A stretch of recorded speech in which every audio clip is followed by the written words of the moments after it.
Broadcom is down about 13% since their earnings report. The question is this an opportunity to buy more or sell before the share price drops further? Let's get to it. So what does Broadcom do? Well, there's a lot of ways Broadcom makes money, but I'm going to try to simplify it really into two main revenue streams or two main divisions. The first one would be semiconductor engines. So that's about 60% of their revenue, and how they make money is from switches and routers in data centers. And then they also make money from custom chips as well as chips in Wi-Fi and Bluetooth. The second main division would be infrastructure. That's about 40% of the revenue. They bought VMware a few years ago. Essentially, it's a company that's competitive to like Azure or AWS. Essentially, you can log in, you can set up your servers, really handle all of your hosting from a cloud platform. And that's a strong reoccurring enterprise contract play. They make a lot of reoccurring revenue with that engine.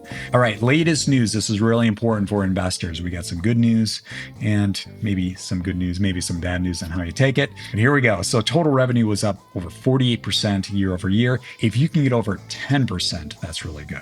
And then get this, semiconductor revenue is up 143% year over year. Now, here's the bad news if you want to take it that way. Well, you have every quarter guidance where you think things are going. Well, their guidance was they were targeting to make 16 billion in the next quarter, which is like, this did not happen. This is what we think will happen. And analysts wanted to hear 17.2. That's where that sell-off came from.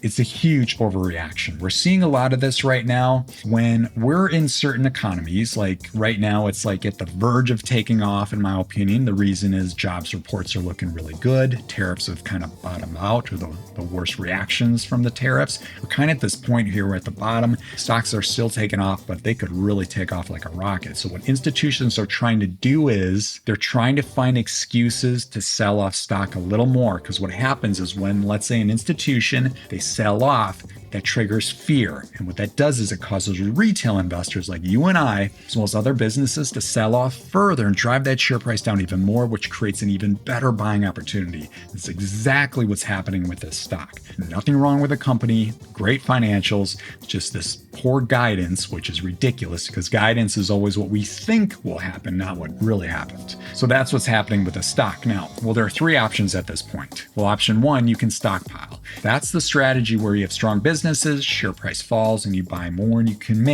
potentially make big returns.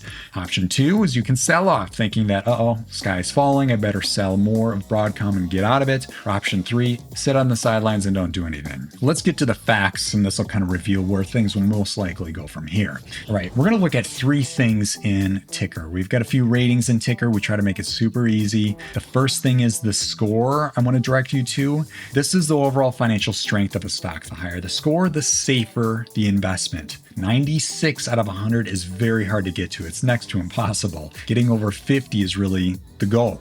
So overall financials on Broadcom are fantastic. Next up, margin of safety. We want to see margin of safety 50% or higher. We're pretty close. We're at 41%, but check this out. Share price 385 as of the recording of this video. Upside 649. A lot of upside potential here. And then next up, we look at the score of all scores, which we call the 7. If you can get a 5, 6, or 7, that's outstanding. In this case, we're looking at a 4. It's very close. It would be a 5 if this 41% was a 50%. So it's pretty close. So what will most likely play out here? Well, we did see institutions do their sell-off. They had their little tantrum to get that share price to fall off even more. And what's most likely going to happen here is let's go to Tykr, we'll go to financials, and then click on EPS. And if we see this EPS increase, let's say it goes from, you see here, $1.96, and it goes up to, let's say, $2, $2.05, or $2.10. And at the same time, they beat their earnings estimate, the share price could really take off like a rocket. So what am I doing with this stock? Well, I don't hold Broadcom, but I really like Broadcom. I've got a watch list of like 100 or so stocks. I would put Broadcom probably in my top 10 favorites. I've got a nice focused portfolio of about 10 stocks. If I want to sell off any of those stocks, I may consider putting Broadcom in my portfolio. All right, so where do you see Broadcom going from here? Do you think it's going to sell off further, or do you think this is a great stockpiling opportunity? Now, if you want to find strong stocks like Broadcom, you can join Tykr for free. Simply go to tykr.com and click on Start My Free Trial. Of course, don't buy and sell stocks based solely on what you hear. Only buy and sell stocks that align with your own personal financial goals. Thanks for checking out this video. We'll see you soon. Bye for now.